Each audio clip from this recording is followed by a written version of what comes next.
So, since this is the last of my first round of videos, it seems appropriate to do something I'm going to try to avoid as much as I can on this channel. I'm going to get a little personal. I'm going to try to avoid this not because I don't crave the oh-so-snuggly warmth and validation of the internet, I do, but because there are more interesting things to talk about. But the video I want to make here kind of requires it. Also, I'd been bouncing back and forth the idea of making an intro video for the channel. I wrote a couple drafts, they were garbage. But honestly, it just sort of feels weird to pop into existence without at least introducing myself first. Hi, my name is James.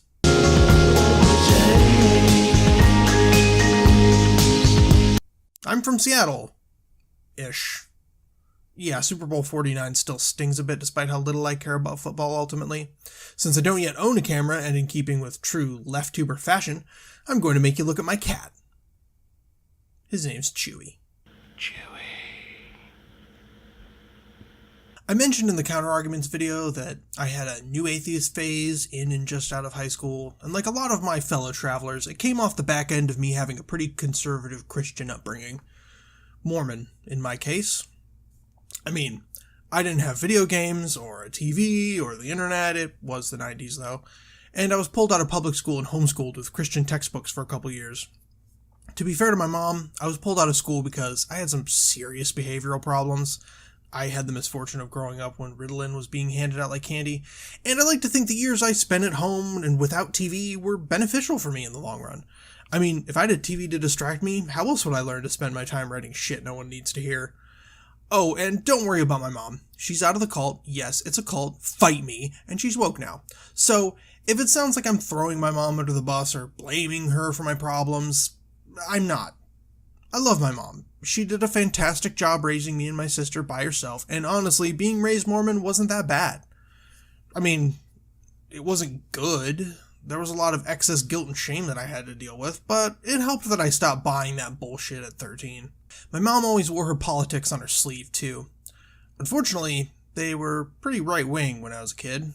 Fox News was practically the only news channel that played in our house when I was a teenager, and when I was even younger, my mom listened to a lot of Rush Limbaugh while I was riding around in the car with her.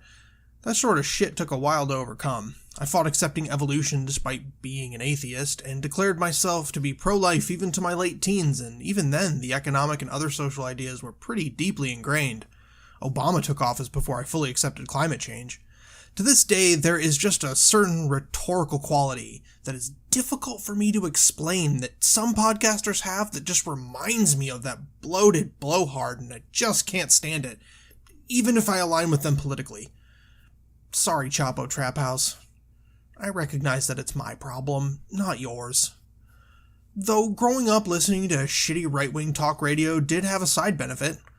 I've never shied away from politics, and I promise that everyone has always loved that about me. Given that and my vocal atheism but a few years ago, by all rights, I should be a full-blown libertarian or classical liberal right now. Shit, I even identified as those things at points in my life, and yet here I stand, both feet planted firmly in the left. I know that the political compass is sorta crap, but the other test I took gave me 3 Noam Chomskys, and I didn't really understand what that meant. It certainly didn't help me pick a flag. Good lord, there are so many flags. Now, the story of how I got from there to here is complicated and long, and most importantly, it's kind of boring. So I'm going to need to condense it and spice it up a little bit. And I think that the best way to do this is through music. Music has always been important to me. Growing up, my mom and all her siblings played at least one instrument. I was in a number of bands in high school, and I make most of the music for these videos myself. I know. You're impressed. And since I've never shied away from politics, the music I loved growing up had something to say. Well, something to say to me, at least. I try to be aware of my lack of perspective. I can get pretentious. First, I'm going to start with the low-hanging fruit. I'm an older millennial who went through a nu metal phase in middle school, so naturally I loved the shit out of Rage Against the Machine, and I still do. Well, feel the funk blast! Feel the funk blast! Everybody knows Rage. Shit, Paul Ryan has said he listens to Rage. Though he claims to hate their lyrics, so at least we can take comfort in the fact that he grasps the irony there. Rage Against the Machine was innovative almost to the point of having no business existing. They're sometimes credited as the first full-on rap rock band, but they didn't really sound anything like rap or rock did at the time, and they certainly didn't sound anything like the rap metal bands that came after them. Their guitarist, Tom Morello, made sounds with his guitar that put Michael Winslow to shame while using a ridiculously simple setup that included just 5 pedals. But in hindsight, the most mind-blowing part was that they were wildly outspoken leftists in the 90s, and everyone loved them. The 90s, as you'll remember, was the decade that the left sort of curled up and died after being ruthlessly pummeled by global capital for the last couple decades, so the fact that these guys were being invited onto Saturday Night Live was just nuts. The best part of their SNL appearance in '96 was that they only played one song because they walked out after they were told they couldn't hang upside-down American flags from their amps, as they did pretty often. They wanted to do this, apparently, in protest of the other guest on the show, Steve Forbes, who was a Republican presidential candidate at the time. If I know Zach De La Rocha, the lead singer by the way, he was probably going to squeeze in a political speech about Forbes while the whole world was watching. What I want to know is who decided to book Rage Against the Machine and Steve fucking Forbes for the same episode, because they were either an idiot or a goddamn genius. Zach De La Rocha often said that he viewed the band as a way to spread radical left politics, and if I'm a decent example, I'd say they did just that. It was through Rage that I first learned about the Zapatistas, Leonard Peltier, Mumia Abu-Jamal, and Noam Chomsky.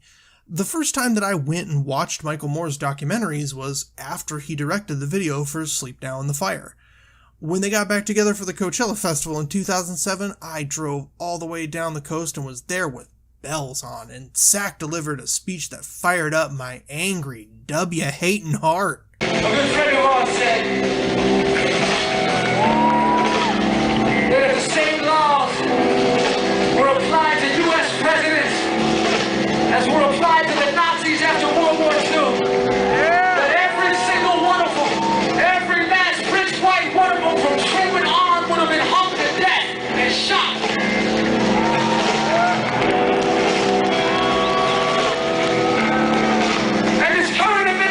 There's no exception.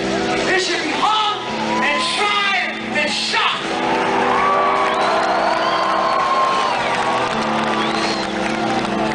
As any war criminal should be.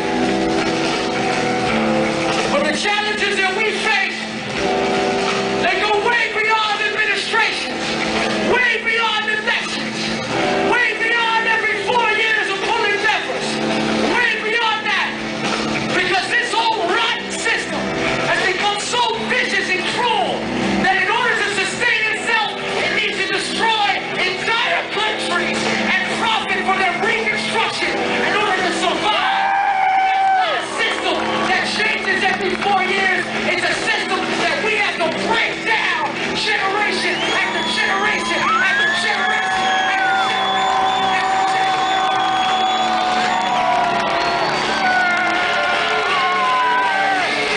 Wake up! God, I love that song. Rage taught me that my anger is a gift, and they taught me to know my enemy. Know your enemy! Both the actions that states, particularly mine, undertake and the economic system they prop up are profoundly disgusting, and it should make us all angry. But I think what may have been my biggest takeaway from Rage Against the Machine was a way of thinking about struggle in global terms. My sister used to own a VHS tape of a bunch of live Rage performances. We kept it hidden from our parents, of course, and it seemed as if at every show they played across the world, they spoke about issues that affected that place, if not the whole world. I said earlier that it was through the band that I learned about the Zapatistas, or the EZLN.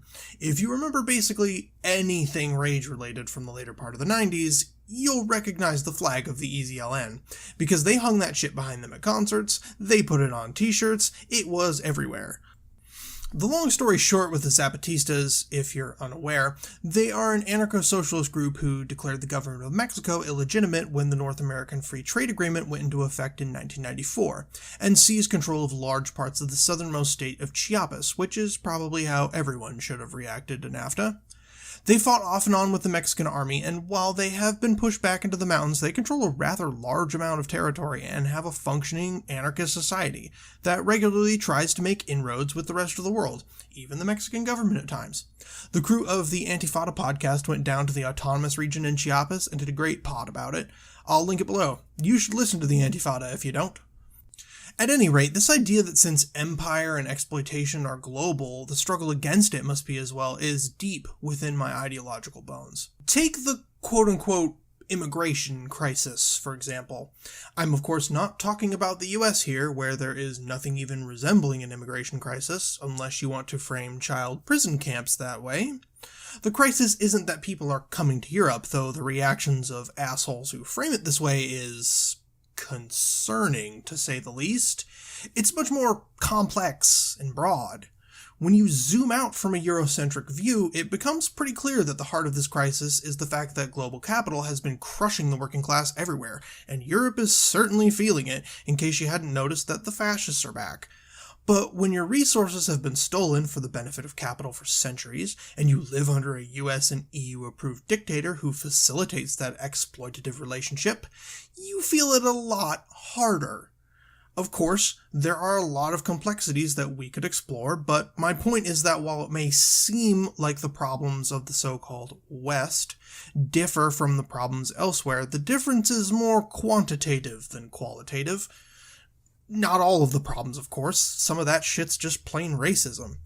Oh, and the CO2 that capitalists are putting into the atmosphere with no sign of stopping isn't fucking helping either. And that's everyone's problem too. And since this is the same capital that steals resources and exploits labor in so-called Western countries, our struggles are intrinsically linked and can only be overcome together. I mean, yeah, here at least it's a little less exploitation-y, and we certainly do experience some privilege living in the countries that these fat cats call home. But I suspect that it's mostly because of our physical proximity to all that wealth they have hoarded. So if you want to do anything meaningful about the economic system we live under, then we have to do it all together. Rage helped me see that. Anyway, now we get dirty. Leftover crack isn't for everyone. And all the balls and straight scenery in the basement up in gasoline. It gets dead to me. Now, there are many overtly political punk bands I could have chosen, such as Dead Kennedys, who were a big influence on me, NoFX, Bad Religion, or Anti-Flag, or of course Propagandhi. Honestly, for the purposes of this video, practically all of the punk and ska I consumed in high school fits the bill. I was a weirdly right-wing kid listening to some seriously left-wing shit all the livelong day. Seriously, I have a hard time reconciling my teen years if you haven't caught on. But Leftover Crack has a special place in my heart. One of the many bands I was in my youthful time was a Leftover Crack / Choking Victim cover band, and we called ourselves Piss. That's not relevant information, I just think that band name was punk as fuck. In contrast to Rage, I assume that most of you don't know who Leftover Crack is, unless you were into trashy gutter punk in the late 90s and early aughts. Even back then, a decent number of people I knew in the scene were unaware of them. Leftover Crack was a band that was formed after the breakup of the band Choking Victim, and the two bands shared so many members, and the lead singer, Scott Stizza Sturgeon, kinda wrote everything anyway, so they're basically the same band. Kinda like the Reagan and Bush administrations. Only good. Now, while Rage Against the Machine gets flack for coming off as hypocritical since they're basically millionaire communists, the members of Leftover Crack are the real fucking deal. They live, or at least Stizza does, in C Squad, a building in New York City that was reclaimed by squatters in the 80s. The residents fought against being removed by the police for decades and eventually negotiated with the administration of Mayor Rudy Giuliani, of all people, to remain.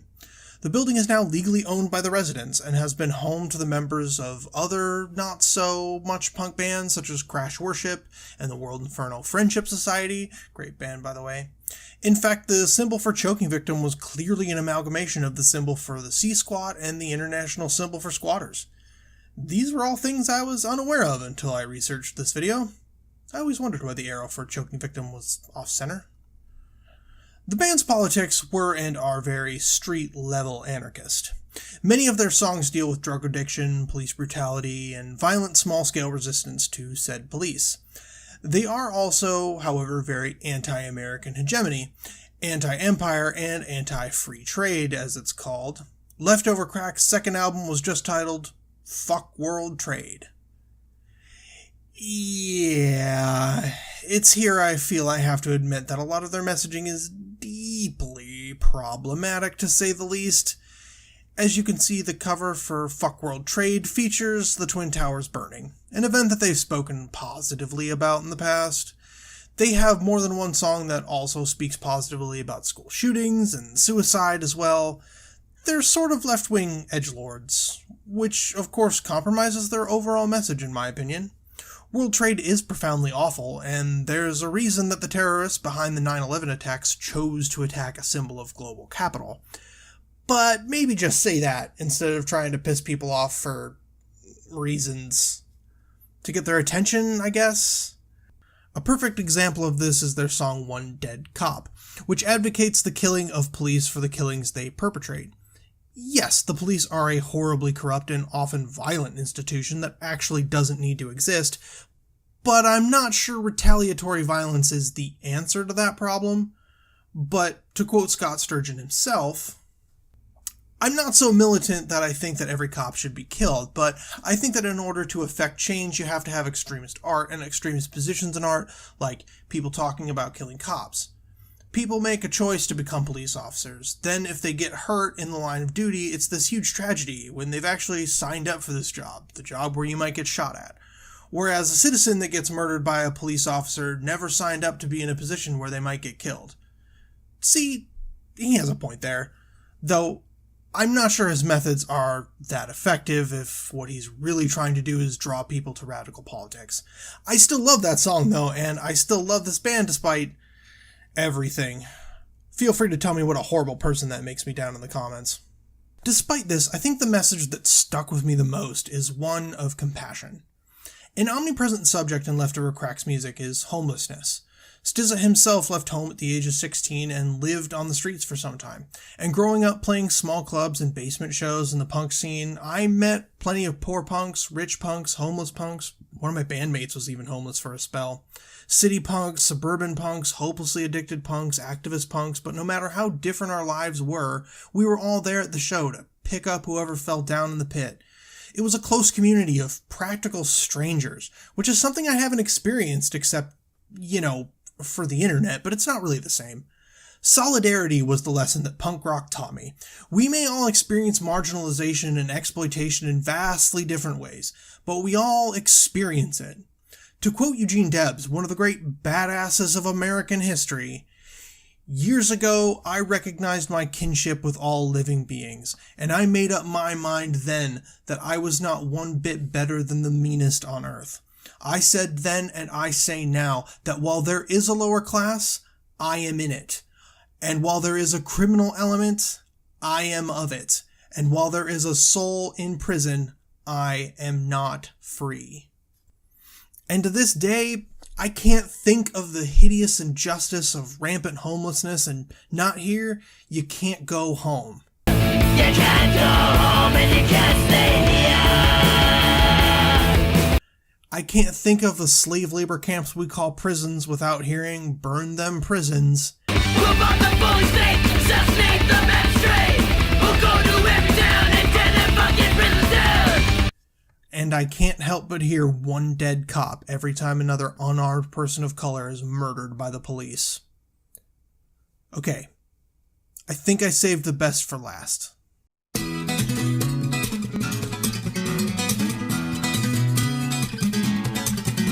Ani DeFranco is hands down one of the best guitarists to ever grace this earth, and if you disagree, then congratulations for having a wrong opinion.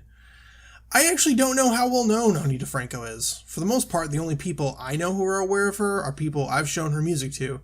I've never heard her on the radio, even hippie-ass folk radio, which we have up here in Seattle, and I've never seen anyone talk about her on social media or anything, so I have no way to gauge whether or not you all know who I'm talking about. If you don't, you're seriously missing out. Ani DeFranco is an outspoken feminist folk singer who uses intensely percussive picking methods to make her guitar sound like a whole goddamn band. She's a damned clever lyricist too, and while her songs seem mostly to be about personal experiences, she has a way of seamlessly blending her politics in with her more personal songs. When I was about 12 or 13, our uncle who lives in New York mailed my sister and I mixtapes with great music like Fishbone, Ani DeFranco, and Fish. Yes, I like hour-long hippie jam rock sessions and I will not apologize. I've honestly forgotten most of the music on those tapes and we lost any device that could play them over a decade ago, but I very clearly remember that the first tape had 2 Ani songs on it. The first one was, What If No One's Watching? But what if no one's watching? What if when we're dead, we are just dead? Which was my first exposure to explicitly atheist music. And the other song was, well, it could be a number of songs, but I think it was Not a Pretty Girl. I am not a pretty girl.